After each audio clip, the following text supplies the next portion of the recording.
Welcome back to Med Matters, Insights and Innovations in Medical Education. I am your host, Dr. Omar Young. We had a really awesome first episode. Thanks for listening. We decided to come back because we had so many listeners. We are recording this next episode right before Thanksgiving, and you're probably listening to it right after Thanksgiving in preparation for the Christmas holiday. So everyone is super busy, not only with preparing for these holidays, but seeing patients, which is an apt time with today's episode on teaching while busy. I have two really, really awesome guests to join me in this conversation today. First, we have Dr. Annie Duty. She is a maternal fetal medicine specialist and awesome clinician educator.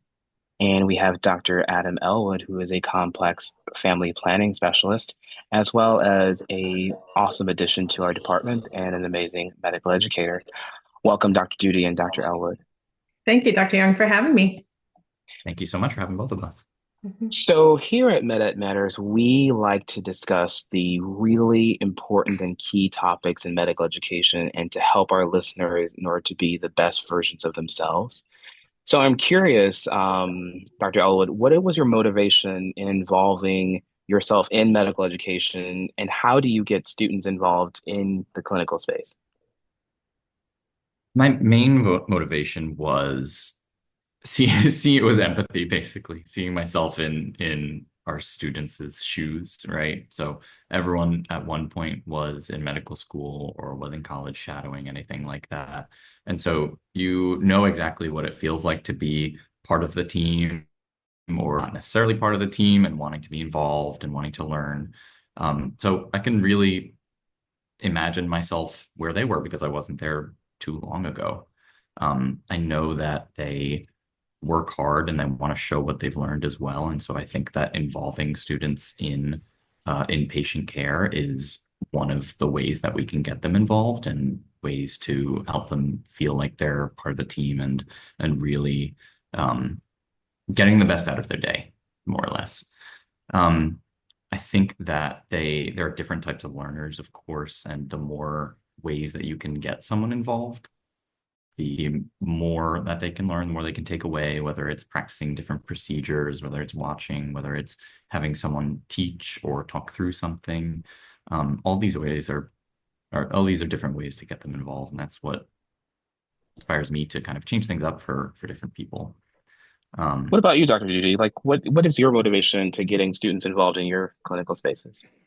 So there's a number of reasons I was interested in teaching. First of all, I really, before I even went to medical school, I used to lecture in statistics and epidemiology, and I really enjoyed breaking complex information down into into parts where people could understand parts of the whole in order to understand the whole, which I needed someone to do for me when I was learning those topics, and I enjoyed doing for other people. And I think in the medical education space, it's very similar, taking complex topics down and breaking them down into component parts.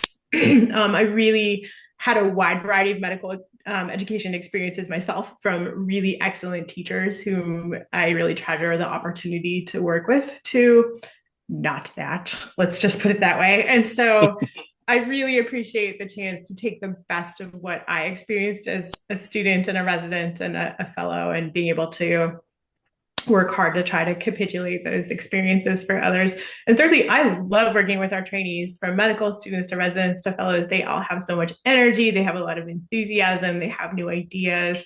They really keep everything interesting and fresh for me. So for me, selfishly, I really enjoy working with learners as part of my job, and I get a lot of satisfaction out of that.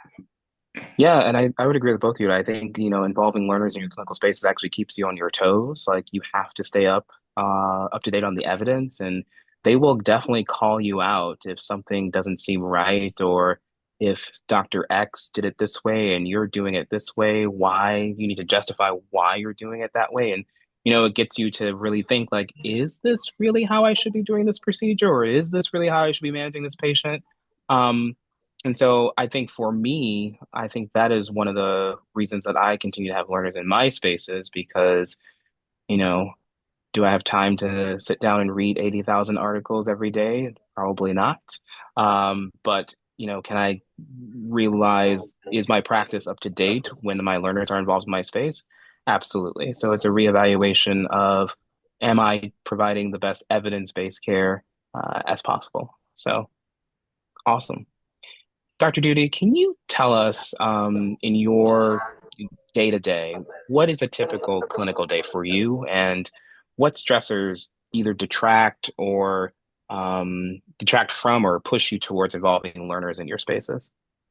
So I have three main jobs in the clinical space. My first is to work in the inpatient service versus in the outpatient, either ultrasound or clinic space.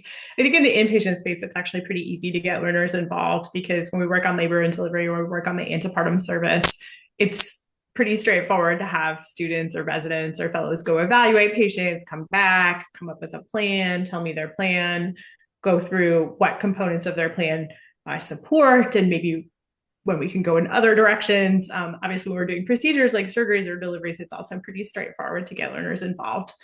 In the clinic, because I supervise a lot of trainee clinics, it's also fairly straightforward to get people involved in the sense that we have them go evaluate the patient, we have them see the patients and come up with a plan and talk through the plan.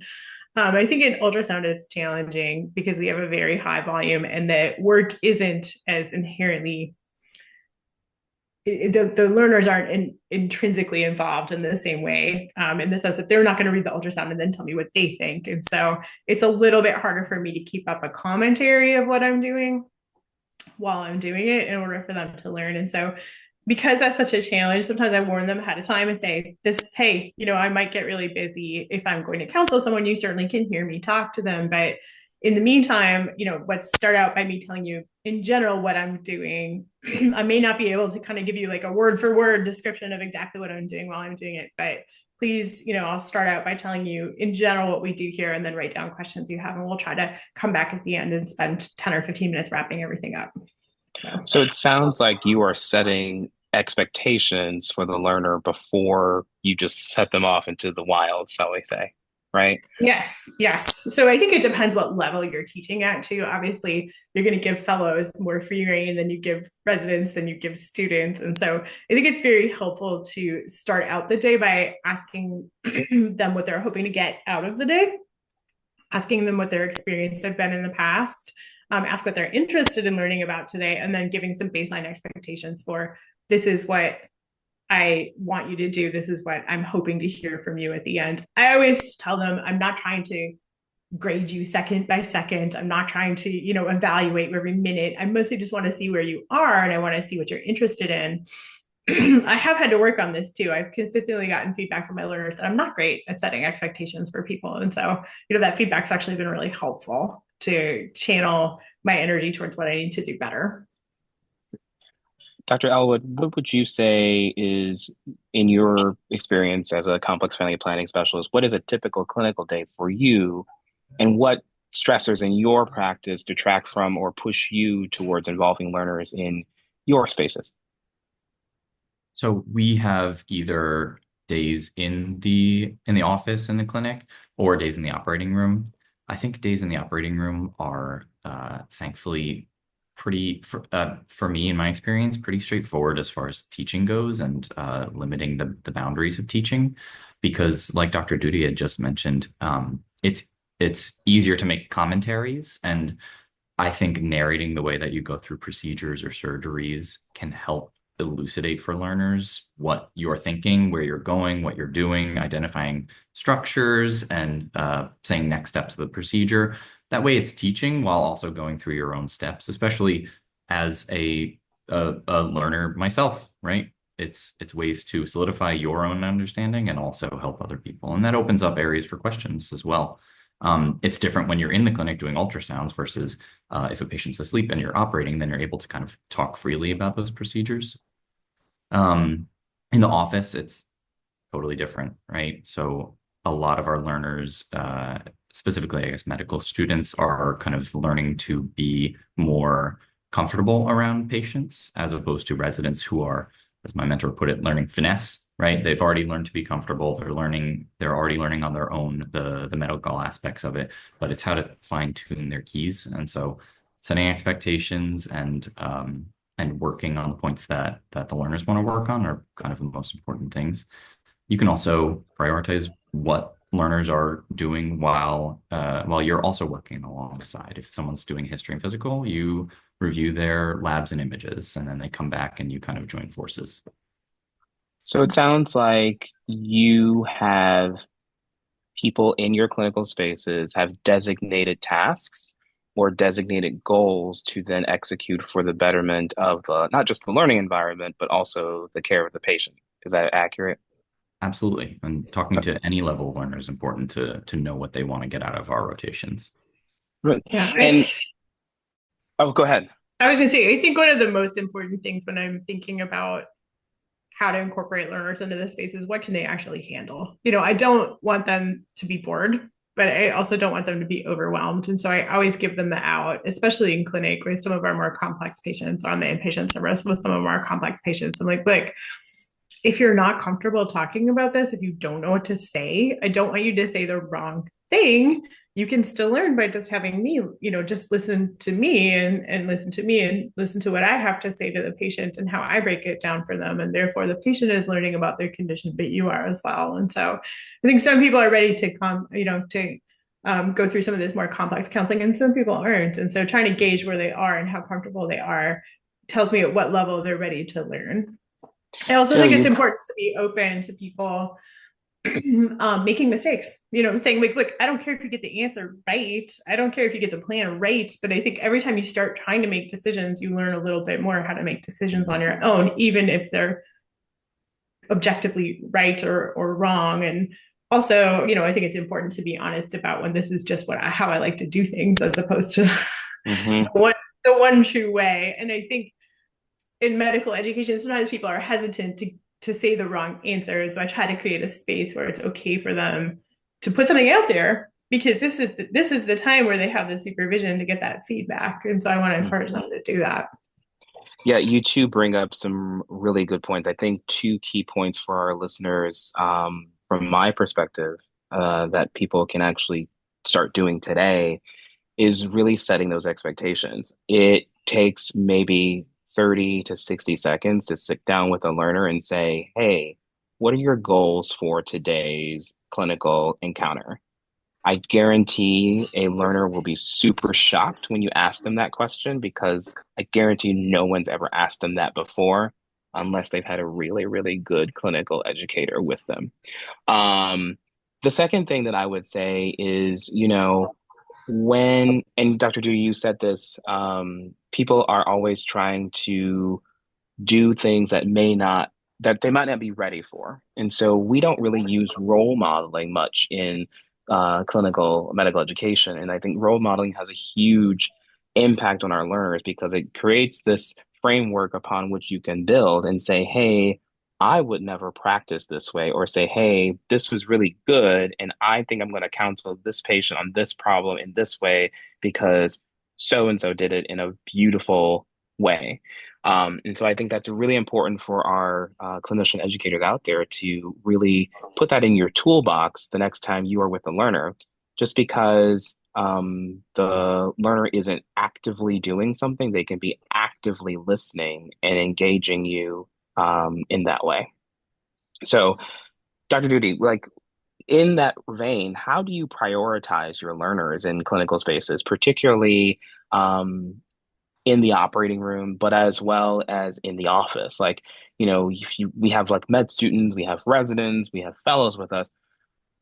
How do you ensure that everyone has an equitable educational experience? Yeah, I think one of the challenges sometimes are the number of learners that we have. And so, when we're rounding, that actually makes it pretty easy to round with the entire entourage, so to speak. I've had to consciously make myself step back from talking sometimes to let the fellows really run the service and take charge. And I think on the antepartum service, it's appropriate for the fellow to be the primary point person with the resident, chiming in and also supporting that counseling. Sometimes there are things where even, especially newer fellows just need me to go in there and do it. And we can all learn from each other. We can all listen. I think in clinic, helps to assign, and on labor and delivery too, it helps to assign specific people to specific patients, first of all, so patients don't get overwhelmed, and secondly, so that everybody can take some ownership of a triage patient or a laboring patient. In the operating room, I have gotten very good at not literally sitting on my hands because that's not sterile, but self-soothing in the corner while letting maybe the fellow take their resident through the case or the resident take a more junior resident through the case, and only stepping in as appropriate. And sometimes there are cases that are more complex, and then I say, I really think this is for the more senior resident or for the fellow. And I think the residents themselves are very good at sharing the cases and sharing the learning, but sometimes it is our job as supervisors to step in and be like, hey, this is more appropriate for a senior level resident or for a fellow. And don't worry, you will get your chance when you get more senior yourself. And I think I work enough with our residents that they trust me when I say that. And Dr. Elwood, how would you respond to what Dr. Duty said? I know, sometimes we have lots of pressures around us for RVUs and operative times, and just people really don't want to be standing around forever and mitigating infectious risk, things like that.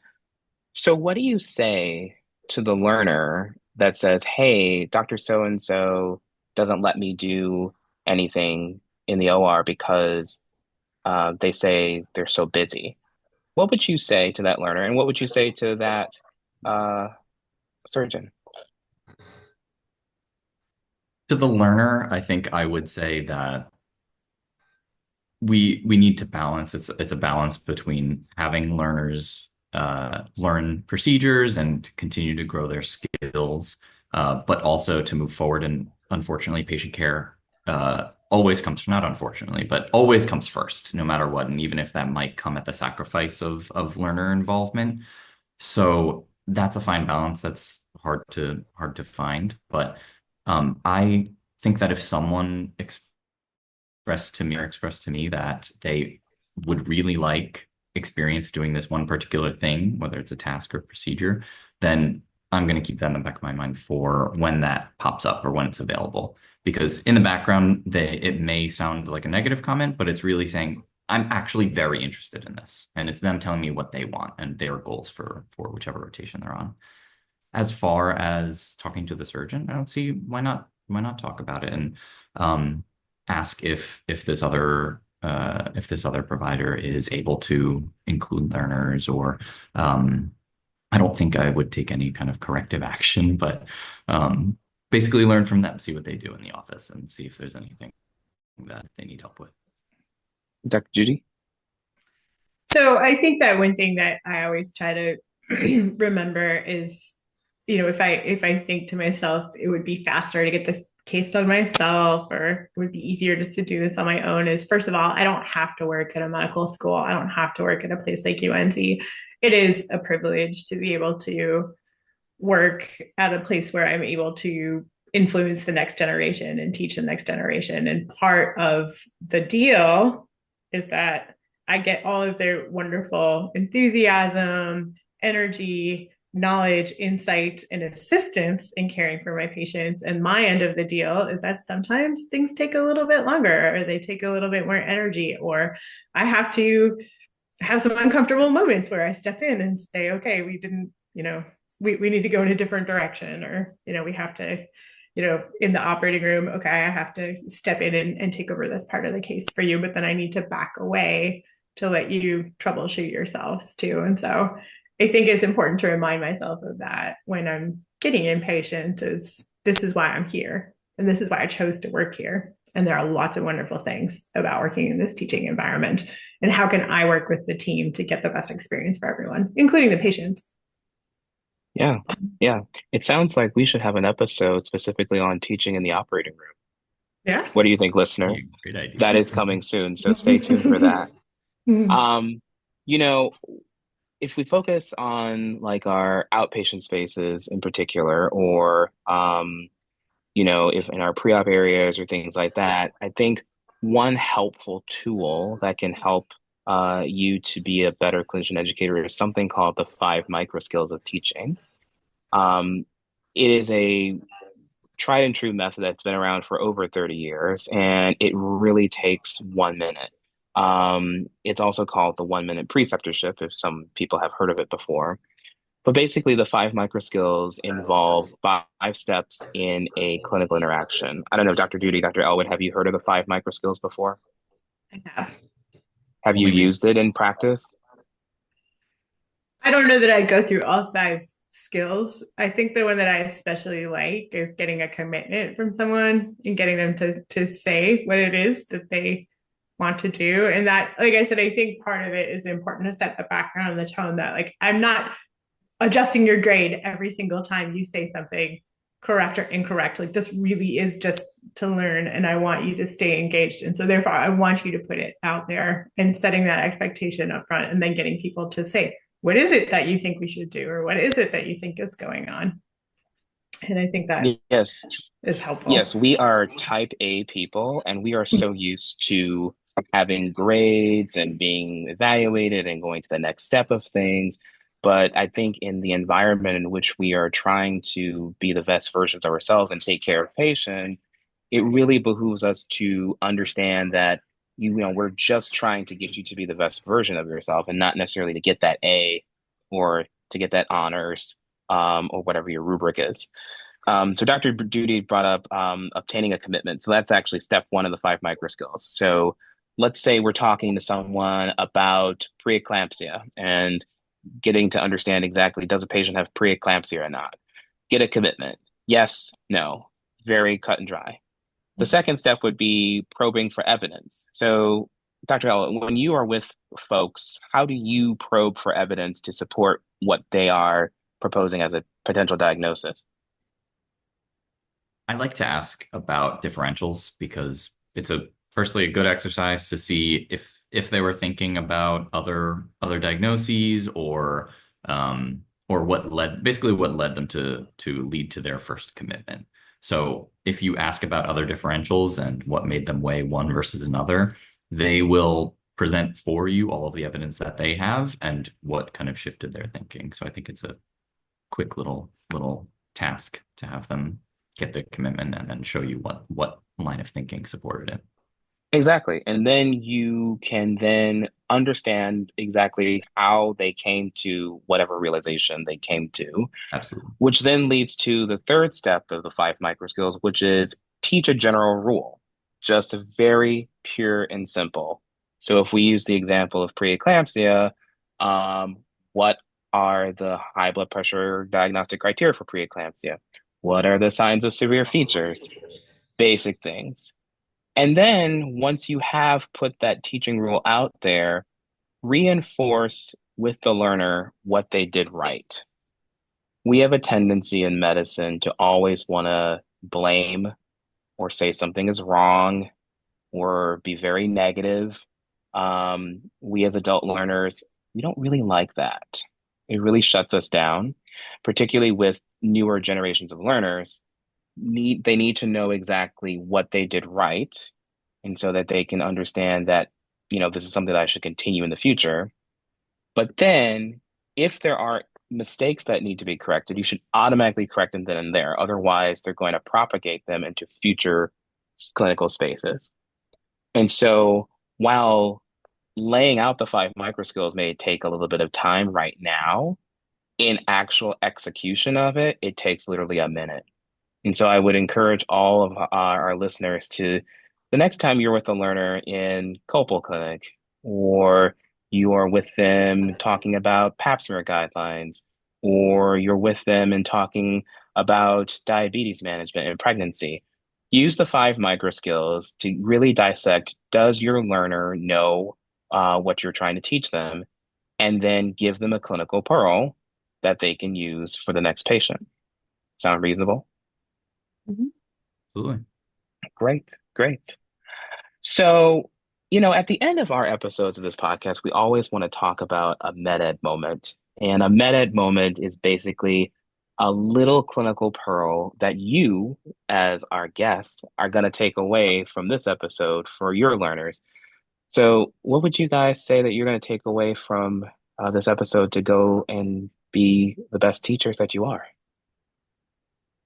I think what I'm going to take away, especially because we're talking about teaching while busy, is that didactics doesn't have to be formal. We don't have to sit down with a PowerPoint and go through slides or go through, you know, um, textbooks or articles in order to learn. We can learn just from, being in the moment. We can learn from, hearing me or hearing other people explain to patients what's going on with them. We can also learn, even in these small little moments of time, just when we have, 30 seconds or 60 seconds just to kind of break down what we just talked about and sometimes take some of our smaller moments with patients and try to connect them to larger principles, especially on the antepartum service. I spend a fair amount of time trying to connect the patients we're seeing to bigger ideas about peri-viability and decision making under uncertainty and discussing, when is something elective versus non-elective, and how do we make patient shared decision making, and how do we respect people's autonomy. And so taking those specific patients and tying it to these bigger ideas can be helpful too. What about you, Dr. Elwood? I think my biggest takeaway is asking the learners what they want and setting expectations at the very beginning. When I was in undergrad, I was an orientation leader, and so I would take all of the new freshmen across campus and everything like that. And you needed a little bit of training, and they taught us that a person doesn't feel like they're participating until they hear their own voice. And so at the beginning of the day, when you say, what do you want to learn or what do you want to get out of this experience? They tell you what they want and they start to participate, which will increase their satisfaction with the day. It'll increase their learning and it'll give you something more targeted to work towards. Yeah. I would say my med ed moment is that, there is no such thing as teaching while busy because we are always teaching. We are always busy, right? And so, using these principles that we outlined today will always ensure that you're going to create the best clinical learning environment possible and that you are able to provide your learners with everything that they need. Well, this was awesome, guys. Mm-hmm. For our listeners, thank you so much for listening to this episode 2 of MedEd Matters.